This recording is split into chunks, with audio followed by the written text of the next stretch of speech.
Dengan dijaga polisi, Akbar Malwana, tersangka pencuri di Palembang ini dibawa ke Polsek Pelaju Palembang setelah tertangkap.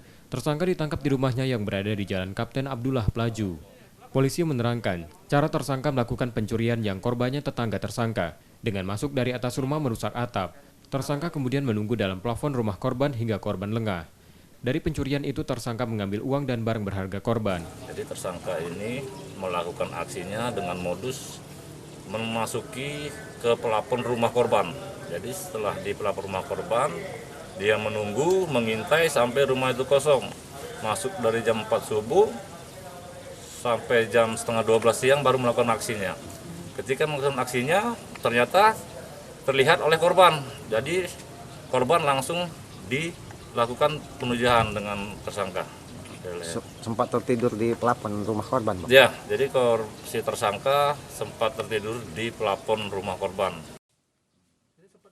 Tersangka kini ditahan di tahanan Polsek Pelaju Palembang untuk proses hukumnya. Yudi Kiswanto, Kompas TV, Palembang.